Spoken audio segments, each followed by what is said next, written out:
ఇవన్నీ దాటుకుంటారు వెళ్ళాలి అంటే ఎవరిని ఏమనకూడదు.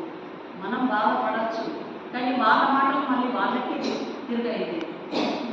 రోగాల రూపంలో కానీ నష్టరూపంలో ఏదో ఒకటి భగవంతుడు వాళ్ళకు చూపిస్తాడు. మనకి ఏం తప్ప కాదు, పడినంత మాత్రాన తప్ప పడము. మోక్షం వైపు, పరమాత్మ వైపు మనల్ని ఈ గుణాలు మనల్ని తీసుకెళ్తాయి అని వశిష్ఠ మహర్షి రాముడికి బోధిస్తున్నాడు. ఇక్కడ రాముడు వశిష్ఠునిచే సంపూర్ణ ఆత్మతత్వం గురించి తెలుసుకునే గురువు ఉపదేశానుసారంగా మనసులో ధ్యానయజ్ఞం చేశాడు.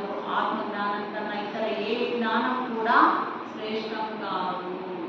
ఈ ఆత్మ జ్ఞానాన్ని మించిన జ్ఞానం ఏ ప్రపంచంలో లేదు. భగవద్గీత కూడా అదే బోధిస్తుంది.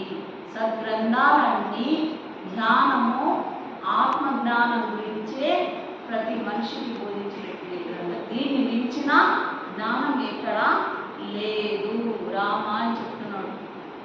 ఆత్మ పూజతో ఆధ్యాత్మిక జ్ఞానం బోధ అయ్యింది రాముడికి. మరియు ఆత్మను దర్శించి జ్ఞానం గురించి తెలుసుకుని రాముడు అవతార పురుషుడు కాగలిగాడు. అవతార పురుషుడు ఎలా అయ్యాడు? వశిష్ఠ మహర్షి కృపతో ఆయన శక్తిపాతం కలిగి అప్పుడు ఆత్మజ్ఞానం తెలుసుకుని రాజ్యాన్ని రామరాజ్యంగా పాలించాడు. ప్రజలకు ఉపయోగపడే పనులు చేశాడు. తర్వాత రాముడైన తర్వాత లవకుశుడు వచ్చాడు. ఆయన స్థానంలో కష్టాలు, మంచి పనులు చేసే వాళ్ళకి కష్టాలు ఎప్పుడు తప్పాయి.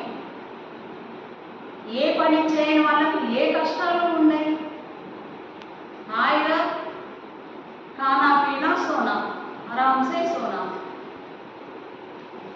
తినాలి, ఆరాంసే పడుకోవాలి. వాళ్ళకి ఎటువంటి కష్టాలు ఉన్నాయి, ఎవరితోటి మాటలు ఉన్నాయి. కానీ పని చేసేవాడికి 10 మందితో ఒక్కడు పని చేస్తే 10 మంది మాటలు అంటారు, బాగుంటారు. కానా ఈయన ఆరాంసే సోనా, ఏ అల్లారు లేదు, ఆపద లేదు, బాధ్యతలు లేవు, కుటుంబ బాధ్యతలు లేవు, ఏం లేవు. వాళ్ళకు ఏం ఎందుకు పడవచ్చు? వాళ్ళకి ఎటువంటి ఏముండదు. అంతే, ఉన్న జీవితం వృధా చేసుకుంటారు. ఆ సమయాన్ని అంతా వినడంలో, పడుకోవడంలో వ్యర్థంగా గడిపేస్తారు. సమయం అన్మోల్ హాయ్ అంటున్నాడు బాబా. సమయము చాలా విలువైన ధనం మనకు. ఆ సమయం ధనాన్ని దుర్వినియోగం చేసుకోకూడదు.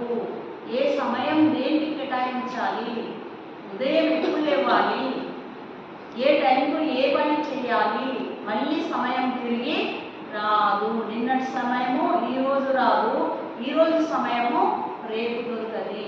నువ్వు రేపు చేస్తాను పెండింగ్లో పెట్టినటువంటి పనులు